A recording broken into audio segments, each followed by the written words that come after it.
Bonsoir et bienvenue à tous et à toutes sur ma chaîne Suis mon étoile pour l'analyse de cette nouvelle lune en cancer qui aura lieu ce samedi 6 juillet 2024.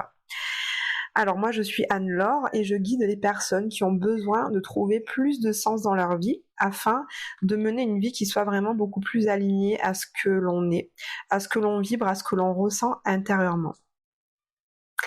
Je suis très contente de vous retrouver et enfin de démarrer ce nouveau cycle parce que le cycle dernier était vraiment très très lourd.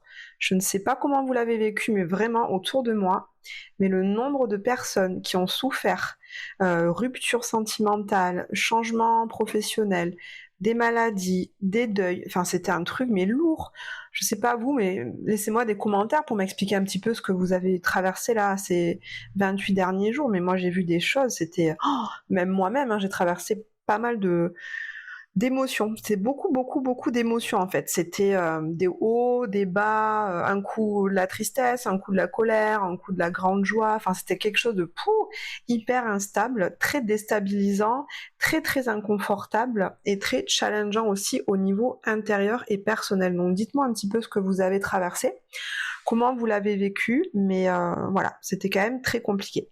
Donc je suis vraiment contente de démarrer ce nouveau cycle qui, je vous le dis tout de suite, au vu des aspects de cette nouvelle lune, va être quand même beaucoup plus clément que celui qu'on vient de vivre, donc je suis hyper contente. On va pouvoir souffler un peu, on va pouvoir relâcher la pression, se détendre, sourire, remettre de la gaieté et de la joie dans nos vies, donc ouais, c'est chouette. Avant d'entrer dans l'analyse de cette nouvelle lune, si vous désirez commander l'analyse de votre thème astral, je vous mets dans la barre de description de ce podcast l'adresse mail sur laquelle vous pouvez me joindre pour le commander. L'analyse de votre thème peut ensuite déboucher sur un accompagnement individuel si vous avez besoin par exemple de guidance, d'être éclairé sur votre vie sentimentale ou votre carrière professionnelle, selon votre choix. Alors cette nouvelle lune en cancer, donc comme toutes les nouvelles lunes, le soleil et la lune sont en conjonction, c'est-à-dire qu'elles se retrouvent, ces deux planètes, exactement sur le même degré. Donc là, le soleil et la lune sont sur le 14e degré du cancer, donc ça va vraiment spécialement concerner les cancers. Mais en face, on a les capricornes également, et puis à 90 degrés, on a les balances et les béliers.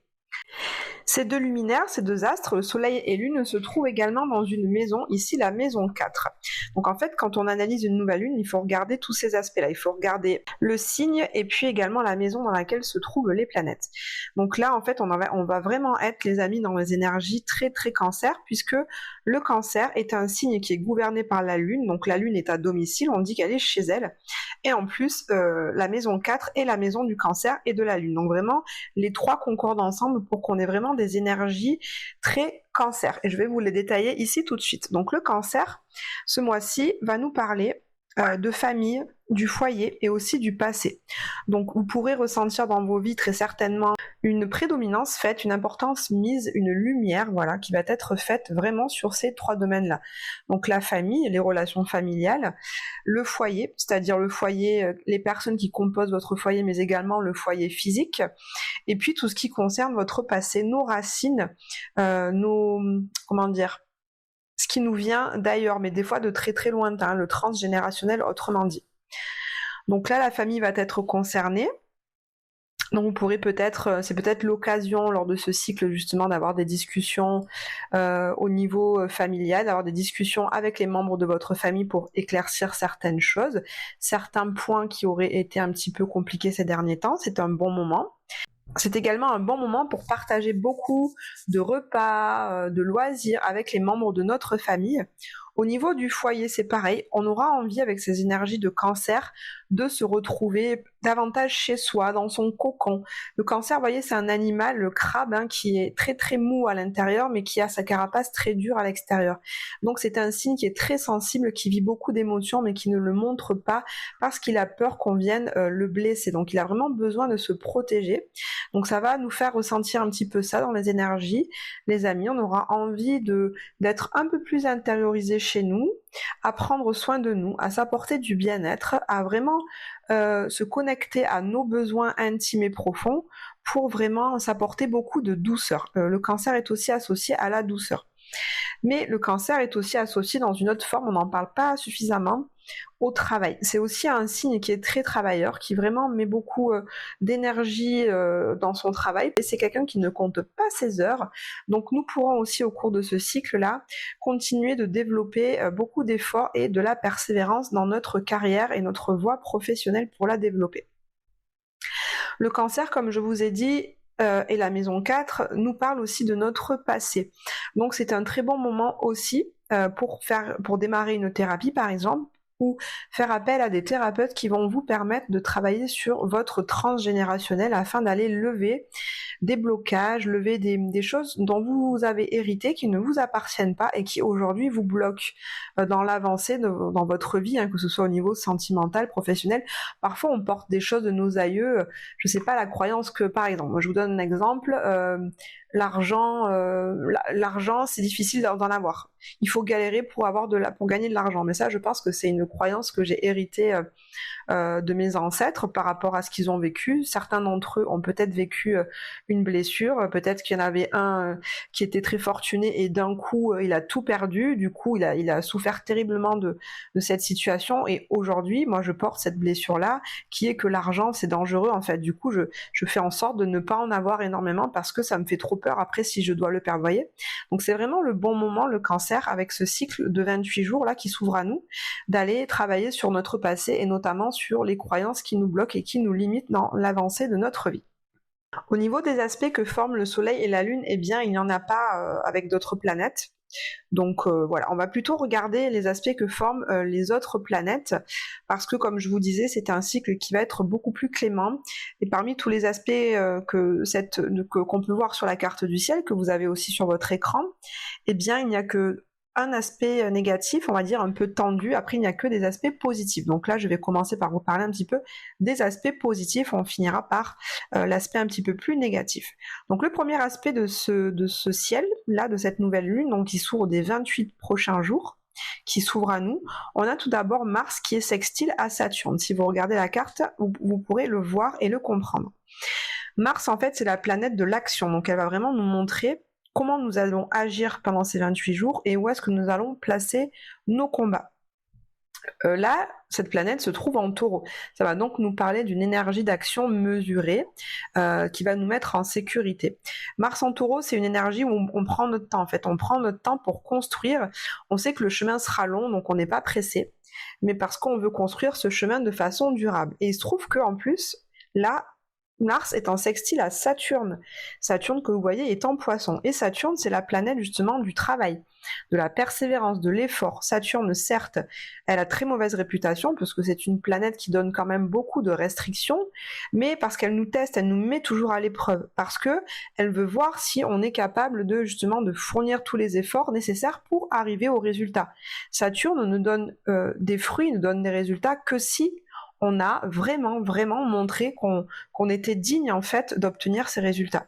Donc là, dans cette nouvelle lune, les 28 prochains jours, on a les deux qui travaillent ensemble, c'est-à-dire que là, les actions qu'on va mener, on va les inscrire dans le temps, et tout ce qu'on va faire là, c'est vraiment pour construire un projet qui va être durable et solide. Donc c'est super. Donc continuez, j'ai envie de vous dire les amis, de mettre de l'énergie là où vous avez envie de la mettre, cette énergie, pour construire le chemin que vous voulez voir en fait, que ce soit au niveau sentimental ou professionnel. Ensuite, on a un super bel aspect, le second là, c'est Mars qui est sextile à Vénus. Donc Mars, comme je vous disais, c'est l'énergie de la force tranquille. C'est une énergie qui est stable, qui est posée, qui prend son temps, qui prend son temps parce qu'elle veut construire de façon durable et aussi s'apporter beaucoup de sécurité intérieure et du confort dans la vie. Donc là, sextile à Vénus. Vénus, c'est la planète de l'amour, des valeurs et de l'argent. Donc en fait, ce que nous allons faire là, ça me dit déjà que ce que nous allons concrètement faire comme action au niveau de notre vie quotidienne, de notre travail, ça va être dans l'objectif de nous apporter cette sécurité intérieure et le confort que l'on rêve d'avoir dans notre vie, que ce soit au niveau de notre foyer, hein, on en revient à ça, hein, ou au niveau du salaire que l'on gagne, au niveau de notre routine de vie. Mais le confort, c'est pas forcément que matériel, le confort, c'est aussi un confort au niveau émotionnel. Donc en fait, Mars, ça veut dire qu'on va agir vraiment pour nous apporter ce confort qui soit à la fois physique, émotionnel, mais aussi nous apporter beaucoup de sécurité. Et tant mieux, j'ai envie de vous dire, parce qu'avec ce qu'on vient de traverser juste avant, on a besoin là maintenant de nous reconstruire et de retrouver cette sécurité intérieure qui nous manquait terriblement ce dernier mois. Ensuite, vous savez certainement que Mars, c'est la représentation de l'homme en astrologie et Vénus, la représentation de la femme. Donc là, les deux travaillent vraiment de concert ensemble, ils travaillent ensemble, donc c'est super beau. On a le couple astral qui est en train de travailler ensemble. On a d'un côté Vénus qui est dans l'énergie du Cancer, donc très énergie d'eau, donc très sensible, c'est vraiment l'énergie qui reçoit, qui accueille, qui chérit, qui choisit, qui donne beaucoup d'amour. Et de l'autre côté, on a Mars qui est solide, qui est en taureau, qui apporte beaucoup de sécurité, de stabilité. C'est l'énergie des épaules solides qui sont capables de rassurer la Vénus. Donc moi, ce que je vois là, c'est vraiment, on a le Mars en taureau, c'est l'énergie très yang, d'action, de sécurité, vraiment. Et du coup, la Vénus, l'énergie yin, peut vraiment aller dans son énergie de yin, puisqu'elle sait que Mars est là pour la protéger.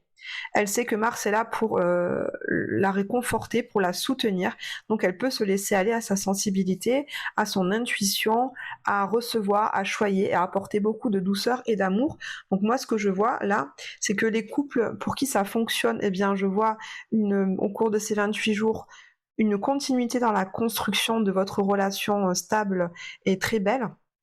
Et puis, c'est peut-être aussi le temps pour les célibataires de faire une jolie rencontre. En tout cas, c'est ce que je nous souhaite. On a enfin le troisième et dernier bel aspect dans le ciel, encore un sextile. En fait, on a 3 sextiles, c'est des aspects harmonieux qui nous parlent de créativité, de beaucoup de mental, d'envie d'échanger, de bouger, de curiosité et de découvrir le monde. Comme vous pouvez voir sur la carte, on a Pluton qui est sextile à Neptune. Et là, j'ai envie de dire ouf, parce que Neptune, c'est la planète des illusions, la planète des rêves, mais c'est la planète, voilà, des déceptions. En fait, c'est le flou total. Neptune, elle nous apporte beaucoup de doutes, on ne sait plus trop où aller, ni quoi penser. Et en fait, ce dernier cycle lunaire, justement, Neptune a joué énormément en notre défaveur. On a pu donc avoir beaucoup de désillusions, de déconvenues par rapport à certaines relations sentimentales, professionnelles, amicales ou familiales. On a pu apprendre des secrets ou se rendre compte que la personne en face de nous disait beaucoup de choses, mais en fait, en vrai, dans les actes, elle agissait pas du tout comme elle était en train de parler. Donc ça manquait beaucoup de congruence, ça manquait beaucoup d'intégrité, et on a pu être très déçus. Et donc là, je suis contente de voir cet aspect-là, puisqu'on a Pluton. Pluton, à l'inverse, c'est vraiment la planète de la transformation. Pluton, c'est la planète qui va dans les profondeurs, justement regarder en face ce qui est, même les choses les plus noires et les plus sombres. Donc Pluton, lui, il a plus envie de se voiler la face. Pluton, il veut pas porter de masque, il a envie d'être vrai, il a envie d'être authentique, il a envie de se montrer tel qu'il est, même si c'est pas ok en fait. Et bien là, en fait, Pluton, il est en train de dire à Neptune, bon, ça suffit mon coco, maintenant t'arrêtes de nous faire croire un tas de trucs, t'arrêtes de nous faire miroiter des illusions. Ça suffit là de nous la faire à l'envers. Là, tu enlèves ton masque, maintenant tu te montres tel que tu es et tu me dis la vérité. C'est ça qu'il lui dit Pluton avec ce sextile à Neptune. Il lui dit oh, t'arrêtes de faire n'importe quoi, t'arrêtes de me la faire à l'envers, t'arrêtes de te foutre de moi quoi. Donc c'est super parce que du coup on va pouvoir vraiment se rendre compte aussi dans les 28 prochains jours de la vérité. On va pouvoir voir la vérité en face, apprendre des secrets à propos de certaines choses dans notre vie, sur certaines personnes, sur certaines situations qu'on a vécues. Ça va nous permettre de mettre en lumière ce qu'on a traversé, mettre en lumière ce qu'on ressent également, mais également mettre en lumière nos mécanismes et nos côtés sombres pour justement aller travailler dessus. Je vous rappelle que le cancer, c'est le passé. Donc là, avec l'aide de Pluton, on va pouvoir retourner dans nos mécanismes de défense, retourner dans nos blessures, dans nos traumas, dans nos côtés sombres, dans nos peurs, dans nos croyances qui nous limitent pour pouvoir le nettoyer et enfin pouvoir avancer plus librement dans notre vie. Mais comme je vous disais, il y a quand même un aspect un petit peu négatif, un aspect de tension avec un carré, et évidemment, qui est-ce qui est en jeu encore? C'est Neptune. Là, je viens de vous dire que Pluton lui mettait un petit peu la raclée, lui mettait un petit peu les choses en face, mais il est quand même actif, on le voit ici avec le carré qu'il forme avec le milieu du ciel. Donc le milieu du ciel, c'est la direction la plus adaptée pour nous à suivre pour nous développer au niveau de notre carrière. Donc là, les amis, même si je vous ai dit avec Mars, on va construire des choses qui vont être solides, qui vont nous apporter de la sécurité matérielle, un certain confort, avec Saturne aussi qui nous aide à persévérer, à structurer nos actions, à les rendre concrètes. Là, quand même, Neptune, faites attention parce qu'il va quand même encore amener des zones d'ombre, des zones de flou, des hésitations quant à la voie à suivre. Donc là, j'ai envie de vous dire, si vous avez des contrats à signer, si vous devez vous engager dans des nouvelles formations, dans des nouvelles collaborations avec certaines personnes, prenez le temps de réfléchir, regardez la personne qui est en face de vous, évaluez bien les objectifs que vous allez mettre dans ce nouveau projet. Si vous signez un contrat, lisez bien tous les petits astérisques en fond, vous savez, les petites lignes qu'on voit pas forcément. Allez chercher tout ça pour que ce soit bien clair et pour ne pas avoir de mauvaises surprises en bout de course. Voilà, chers amis, on arrive au terme de l'analyse de cette nouvelle lune en Cancer. J'ai pris beaucoup de plaisir à la faire. Vraiment, je suis très contente d'entrer dans ce nouveau cycle. Je vous souhaite à tous et à toutes vraiment un très bon cycle lunaire. J'espère qu'il vous apportera beaucoup de bénéfices. Et puis, je vous dis à très très bientôt. Prenez bien soin de vous.